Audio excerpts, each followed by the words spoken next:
Friends, welcome to kitchen art.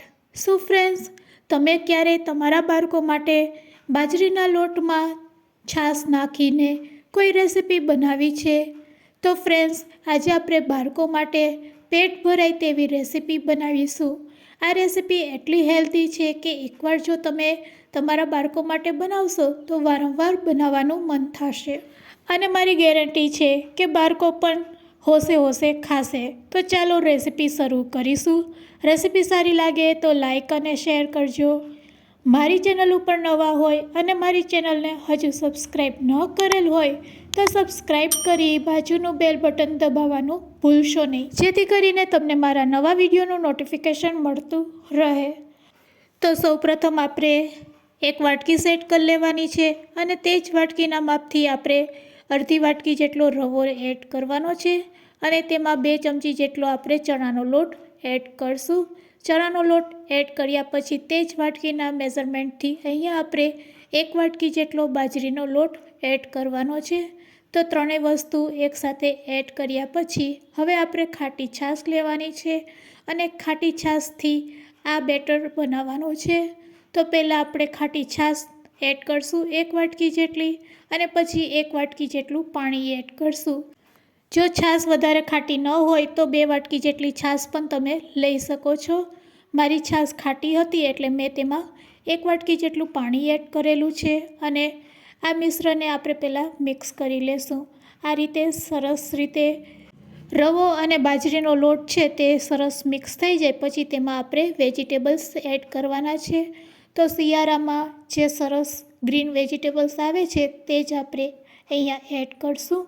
તો આ નાસ્તાને healthy બનાવવા માટે મેં સમારીને ધોઈને 2 ચમચી જેટલી મેથી લીધેલી છે, ઝીણી સમારેલી ડુંગળી લીધી છે, મરચાં લીધા છે, કોથમરી 2 ચમચી લીધી છે અને લીલું લસણ અત્યારે શિયાળામાં ખૂબ જ સરસ આવતું હોય છે તો લીલું લસણ પણ એડ કરવાનું 2 ચમચી જેટલું. બસ આટલી વસ્તુ એડ કર્યા પછી આપણે તેને મિશ્ર સાથે સારી રીતે મિક્સ કરી લેશું. ફ્રેન્ડ્સ, અહીંયા તમારી પાસે ફ્રીજમાં જે પણ વેજીટેબલ્સ હોય તેનો ઉપયોગ તમે કરી શકો છો, જેમ કે કોબી, ગાજર તે પણ એડ કરી શકો છો. કોબી, ગાજર એડ કરવું હોય તો તમે છીણીને એડ કરી શકો છો. હવે આપણે મસાલા એડ કરશું. સ્વાદ મુજબ મીઠું, અડધી ચમચી લાલ મરચું પાવડર, 5 ચમચી હળદર અને અડધી ચમચી ધાણા જીરું પાવડર. બધા મસાલા એડ કર્યા પછી ફરીથી આપણે મિશ્રણને મિક્સ કરી લેશું એટલે મસાલા છે તે સારી રીતે મિશ્ર સાથે મિક્સ થઈ જાય.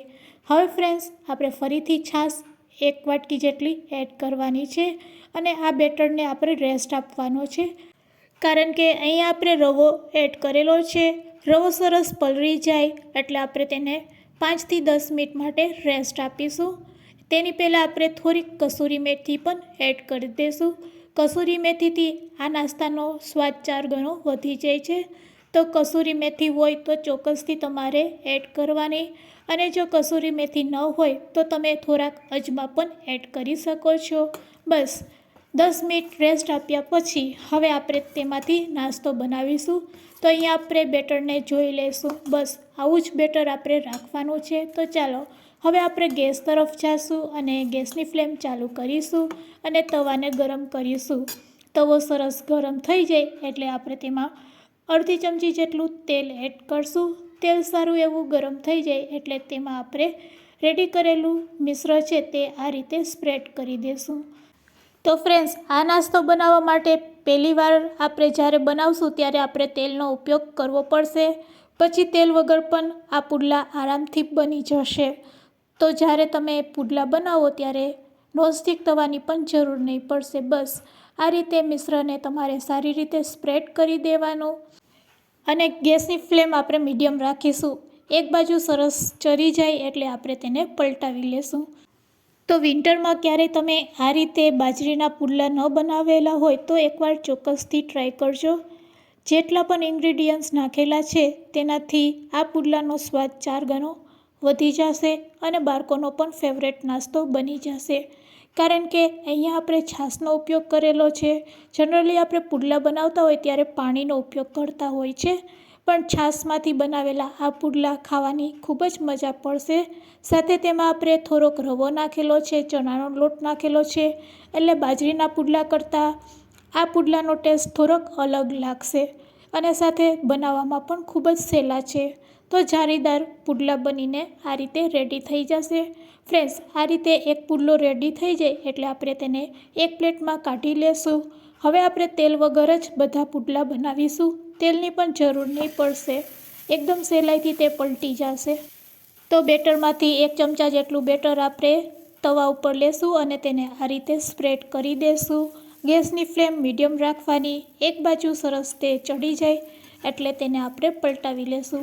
તો ફ્રેન્ડ્સ, તેલ વગર પણ તમે જોઈ શકો છો ખૂબ જ સહેલાઈથી તે પલટી જાય છે.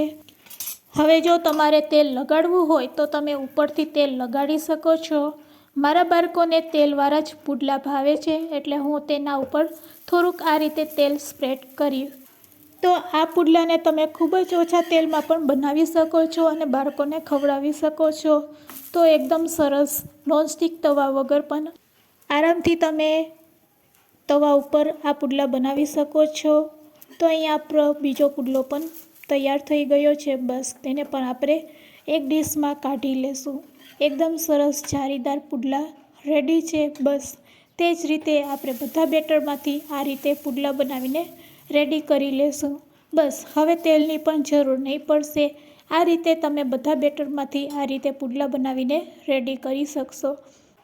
તો શિયાળામાં ખાવાની મજા પડી જાય એવા પુડલા રેડી છે. ચાલો તેને સર્વિંગ પ્લેટમાં લઈ લઈએ અને તેને સર્વ કરીશું. આ પુડલાને તમે ટમેટો કેચઅપ સાથે તેમજ ગ્રીન ચટણી સાથે એન્જોય કરી શકો છો. તો ફ્રેન્ડ્સ, આજની શીખાડેલી ટિપ્સ તમને કેવી લાગી તે મને કમેન્ટ્સમાં જરૂરથી કહેજો. આજની રેસીપી સારી લાગી હોય તો તમારા ફ્રેન્ડ્સ, મિત્ર અને ગ્રુપમાં શેર કરવાનું ભૂલશો નહીં. મારી ચેનલને હજુ સબસ્ક્રાઈબ ન કરેલ હોય તો સબસ્ક્રાઈબ કરી લેજો. વિડીયોને એન્ડ સુધી જોયો હોય તો એક લાઈક જરૂરથી આપજો. Thanks for watching. ફરી મળીશું એક નવી રેસીપી સાથે.